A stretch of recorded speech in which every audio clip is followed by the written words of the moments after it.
welcome to another episode of A Day in the Life of a 50-plus unemployed filmmaker. I'm Patricia Tone, and I have a story for you. So I've mentioned that I've been homeless a few times in my life, and this one particular time, it was I think it was 2012. It might have been the end of 2011.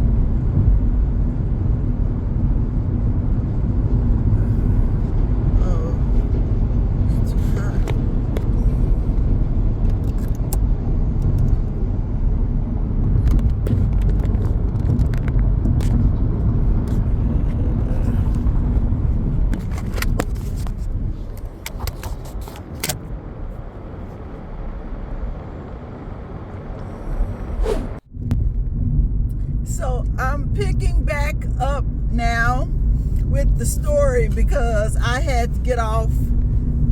I decided to get off the freeway. Oh, let me back up. That wasn't the first reason why. First reason why, the phone overheated. Remember I told you it was 104, it's 101. And so the phone's sitting up here on the mount and the sun is beaming down on the phone through the window. It overheated. So I sat it in front of the air conditioner for a while, right? So now, since I'm over here, I'm excited because I've been wanting to show you all this view. This is the Sepulveda Pass. It's one of my favorite paths, okay? Oh my God, look at this little thing. Oh, that's a person. I thought that was one of them little food things. There's somebody in there. That's hilarious. Anyway, because I was gonna say, what they doing delivering food up in here like that? Anyway, I was telling you a story. So I'm telling you about my time as a PA, a production assistant for the TV reality show UNSUNG. Yep. And let me tell you how that happened. So I had told you about another show, reality show. I didn't really tell you about the show. I told you about how I got hired for being in the Producers Guild of America, right?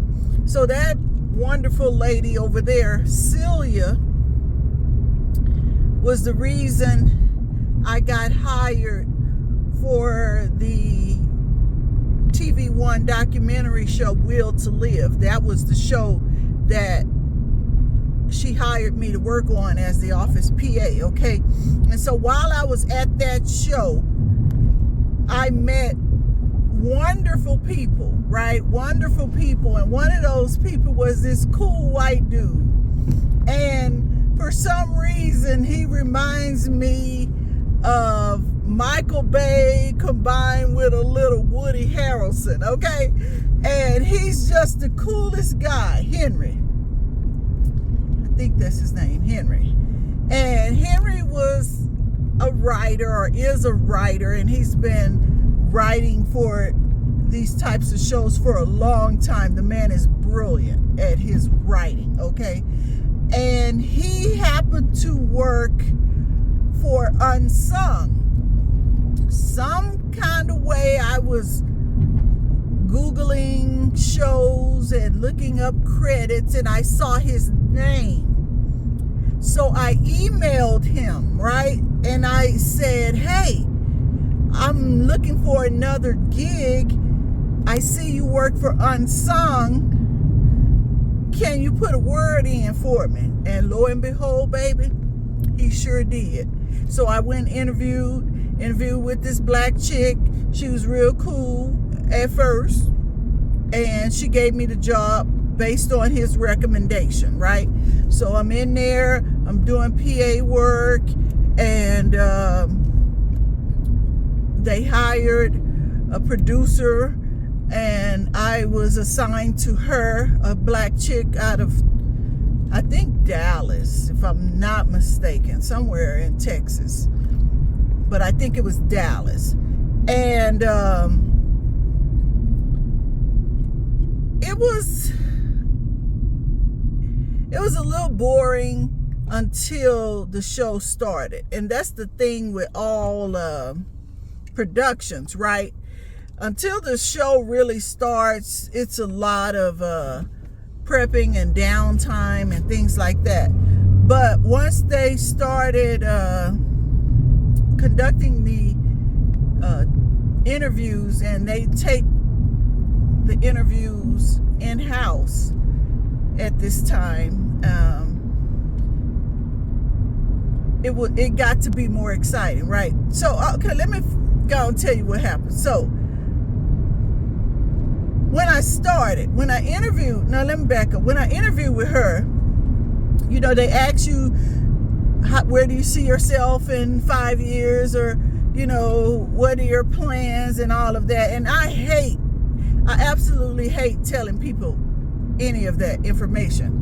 But, you know, I just said, you know, I'm a writer. I've done indie, you know, shows on my own, talk shows, things like that, short films or whatever. And so this chick tells me, she said, well, if you have any ideas, he is open, one of the owners is open to listening to your ideas. And you know, we don't have any policies around here on how long you have to work here or things like that. He's willing to hear you out. And I was like, really? She was like, yeah. So she urged me to go talk to this man the first week or two that I had gotten there, even though I felt uncomfortable. And so I should have never listened to her, because I think she just set me up to fail, right? I think she effing set me up. And so what happened was, when the talent started coming into the office to shoot the episodes, I would see some of the people that I knew from being in the business, and they would walk in the door and they would see me sitting over there, and they were like, Patricia.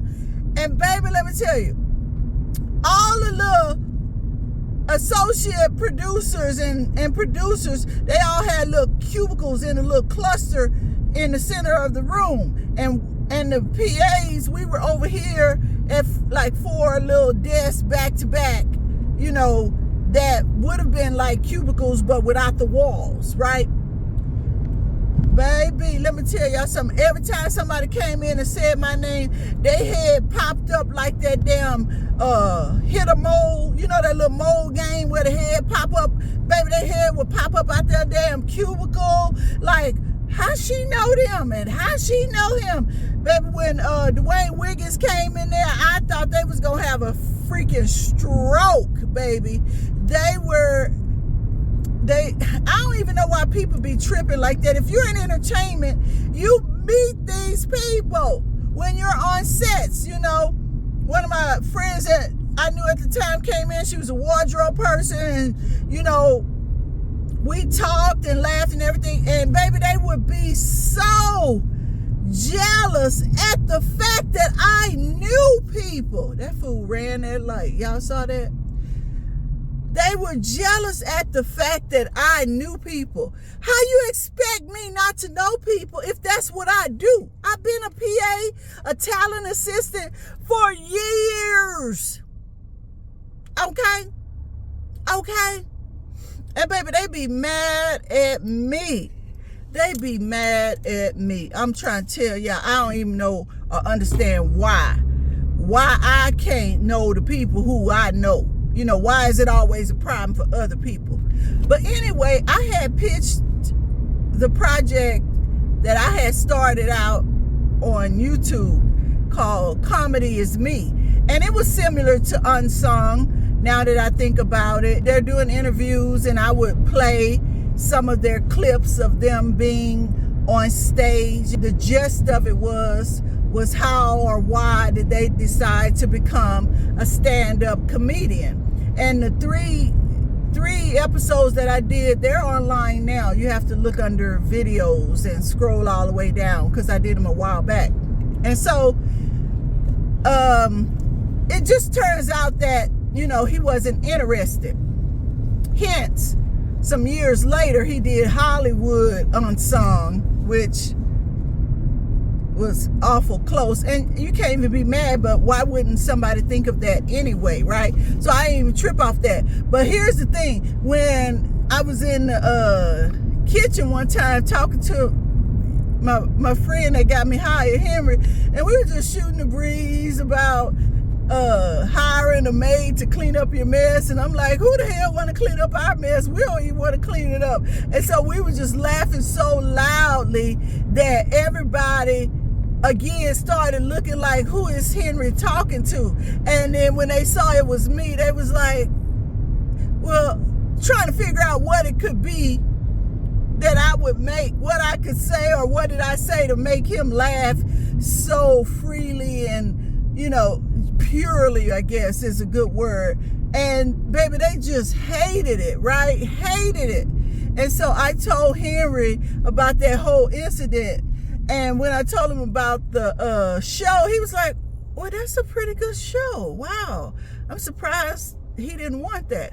I said, well, you know, I think I was set up, you know, because she told me to go pitch the show to him, and I was brand new, and I never even really got to know him or anybody. He never really got to know how I work or who I am and things like that. And so I lasted the whole little season. I don't know, it seemed like it was from November to March, right? And here's the thing I was sad at. I was sad at being the fool for believing old girl on pitching my show. I should have did what I normally do, just sit my ass down and wait and observe and everything. And, you know, I don't know what it is. People get so jealous when other people like me. I have not figured out why. I am who I am. And yes, people are going to like me whether you're jealous, envious, or not. And so the other little PA girl, she was like from a different country. I don't know. I think she might even still work there. But she and I kind of kicked it. We were really nice, and, you know, she really liked me, and she wanted me to stay around longer. That's what I'll say. So anyway, all through that time, here's what the girl who hired me, who probably still worked there, here's what she didn't know. And none of them didn't know. Even Henry. I was sleeping in my car when I was working there. I was homeless and hungry, and I needed that gig, right? And for another black woman to set me up for failure just really, really broke my freaking heart. I will never... Okay, I'm back again. The camera cut off again. It overheated. So I was saying what made me sad was that black chick had set me up and didn't even know what I was going through, you know, and the fact that it was just lies, you know.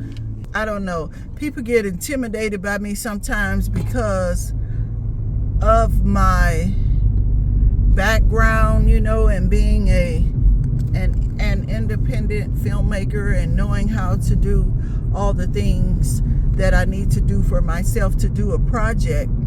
People, I guess, get intimidated by my skill set. And little do they know, I don't even feel I know everything or know enough, you know. And I never, ever try to throw anything in anybody's face, because I'm a sponge. There's still so much I need to learn, so much I haven't even experienced. And it just really hurt my heart. And she would tell me, oh, if the talent wants to take a picture with you, they'll take a picture with you and stuff like that. And I don't think that was a big lie, but because the other girl who was a PA with me, I did take a few pictures for her as well. But it was just the fact that I was new, I don't know, even the little black producer chick, now personally, I didn't think she really knew what she was doing, but she got the job based on who she knows. And that is what Hollywood is all about. And I didn't question her, because she didn't have to report to me, but it was just the way she talked to me. I hate when people talk to PAs disrespectfully, and PAs make your show work, right? Without a PA, your shit might not get done, okay? Because you have to have people to run errands. You have to have people to do things that the director and the producers can't do. And so to talk to PAs and treat them disrespectfully, I have an issue with that personally. And so that's how she used to just talk to me all nasty and stuff like that. But I never said anything, and I let it go. After the season ended, they didn't bring me back for the next season. And that's one thing I talked about in another video, is that y'all see these people on these shows or, in the shows, and what you don't know is they may not keep that job for the whole duration of that project, because we have people here in Hollywood that they'll be happy to hire you only so they can fire you. It's an ego thing. It's a disrespect thing. And that's why I kind of laugh sometimes when I see certain people complaining, and I'm like, but wait, you treat people like poop too. Don't get it twisted. It ain't just the people who signing the checks. All them who under the check treat other people like poop too. The respect is at an all-time, disrespect is at an all-time high. And that's another reason why they don't hire you if you are, even if you qualified. If they feel you are somebody that they cannot disrespect or talk to like a dog, they don't want you around. Everybody wants to be able to be over somebody else instead of working together in a unit to getting the project done, the best project possible done. And yeah, but yeah, as you can see, even with the phone getting overheated, and it's probably going to get overheated again, so I'm going to end this episode. And I want to thank you for watching. Please hit that subscribe button, leave a comment, hit that like button, and share this channel with your friends. I'll see y'all next time. Thanks again.